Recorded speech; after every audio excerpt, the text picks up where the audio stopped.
Very good evening and welcome to this next in our Music Revival live stream. This is our stream number 280. This is Christopher Daigen coming to you from my home in KwaZulu-Natal for this next in our in-concert session.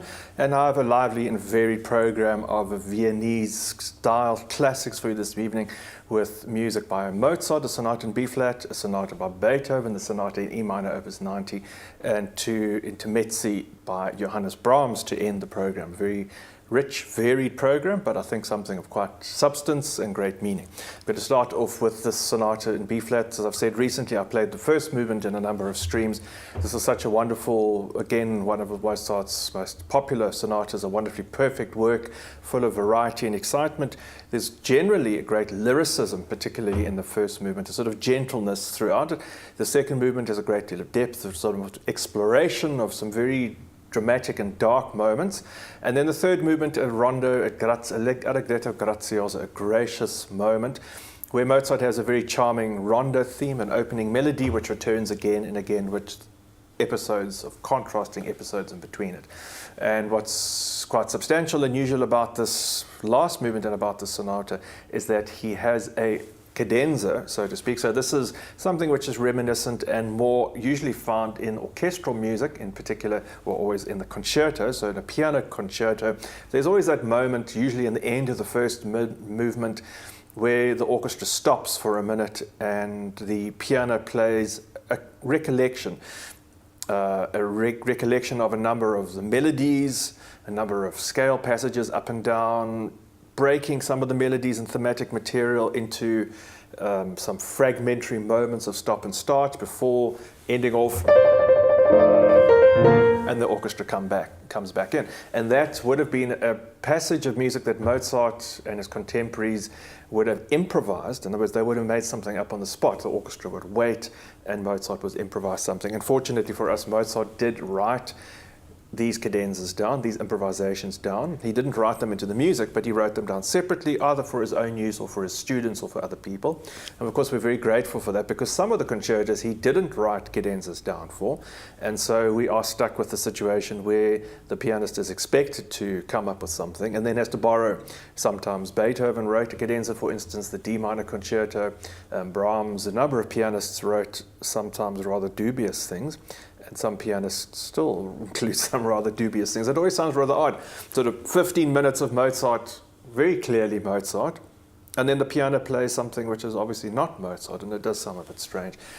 I'm always of the opinion that it should sound like Mozart. One tries to keep the right style and the right framework, at least in keeping with what Mozart would have done. It was actually the study for my master's degree, that exact idea of reproducing something which sounded as close to Mozart's music as possible while being an original improvisation of my own. Anyway, that's an aside. So in this piano sonata without the orchestra, you will hear that moment at the end of the third movement where it seems like the music comes to a stop and there's a recollection. Mozart suddenly writes.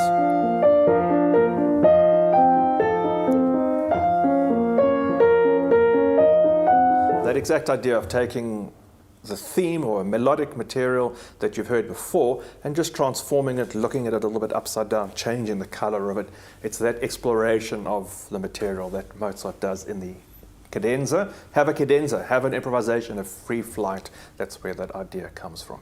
Anyway, that's the last movement. So the first two movements of the sonata, case 333 in B flat by Wolfgang Amadeus Mozart.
Mozart did his most improvisational, exuberant, brilliant there, combination of beautiful lyrical writing, charming writing, wonderfully complete sonata that in 3 movements, the sonata in B flat, case 333.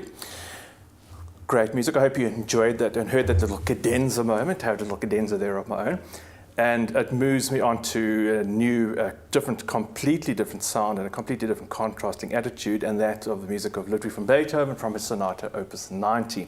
Now this is Beethoven, as I've talked about, Beethoven's music and his piano sonatas really being kind of people try to think of them as writing in 3 major periods in his life.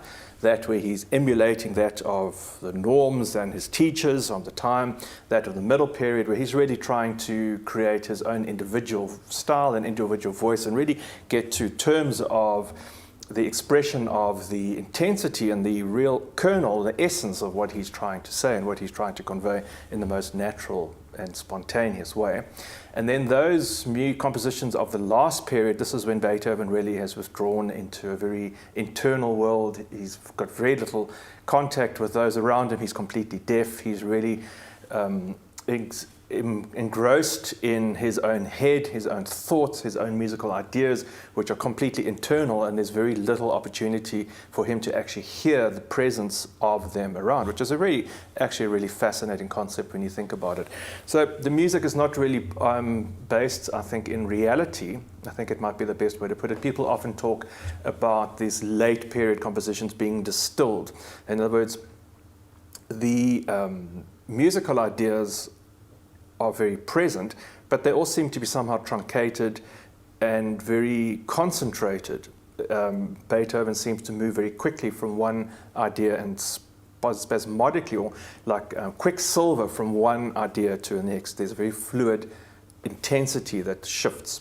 And so the Sonata Opus 90 really, if we find on that cusp between, it's one of the earliest of this last period, the last sonata being Opus 111, so 32. This is the 27th sonata, Opus 90, and it's rather unusually written in 2 movements. It seems that Beethoven might have been thinking about a rather personal expression of a certain rage and intensity in the one movement, and then a general and a very loving and a very tender character in the second movement, which I think is really where he's leading to, this essence of a very personal expression of sometimes a very intellectual and a very cerebral expression in the first movement, and then a very tender and a very heartfelt expression in the second movement. And this is something he deals with a lot, this shift between head and heart, between internal and external, universal and personal, religious, spiritual, and quite mundane. It's these extremes that Beethoven plays with in very rapid succession, which makes these sonatas from the last period very, very difficult to play. One really has to be on the edge all the time, really being very sensitive to how the music plays. I'm going to try my best. So this is the sonata then in E minor. The first movement, as I say, quite intellectual, passionate, very outgoing. The second movement, really a unique movement amongst Beethoven's works, which is almost Schubertian in style, it's been said. We might say it has a serene lyricism. The music has a number of contrasting themes, but they all have a very great warmth and a great sense of inner heart to them, might be the best way to say it. It's very beautiful music.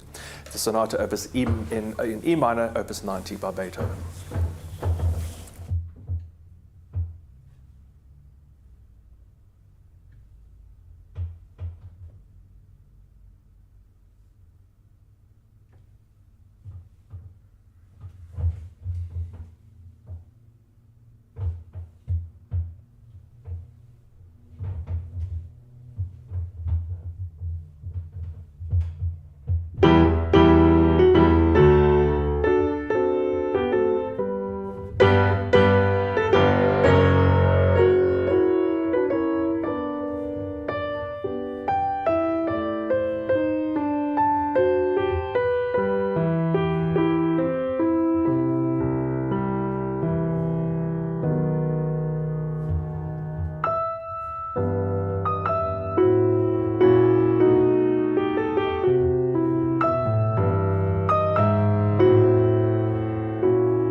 Some rather unusually tender and delicate moments there from Beethoven. Not often the moods and the association we often have with this tortured romantic genius, but rather something more sensitive, internal, and I think quite communicative.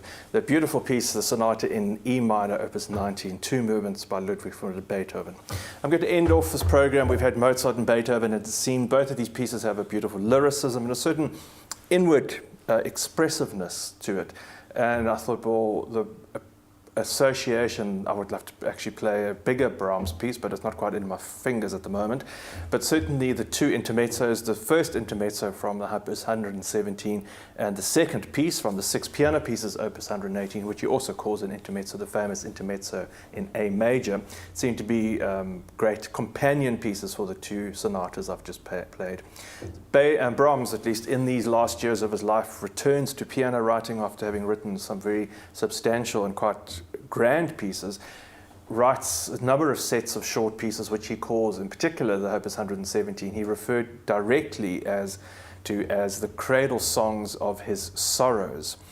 And Brahms had a rather difficult, challenging life. I think there were many things, regrets and many experiences past that didn't sit well with him.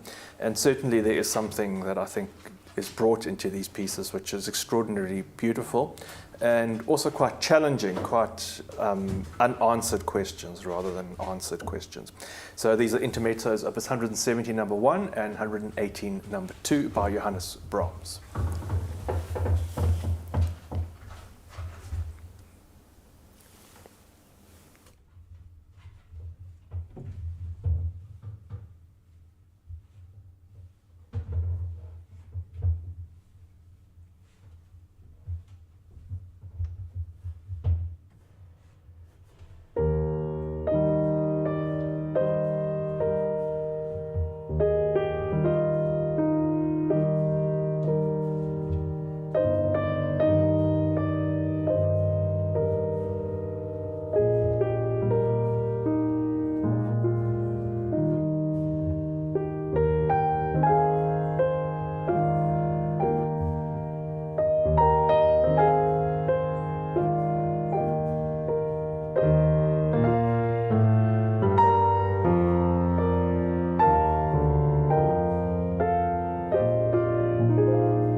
Ending off this evening's in concert session then, that was two Intermezzi by Johannes Brahms, before that Sonata by Mozart and a Sonata by Beethoven. I hope you've enjoyed this selection of music, been a rather intense and challenging on many levels, interpretively program, but I hope you've enjoyed the selection tonight.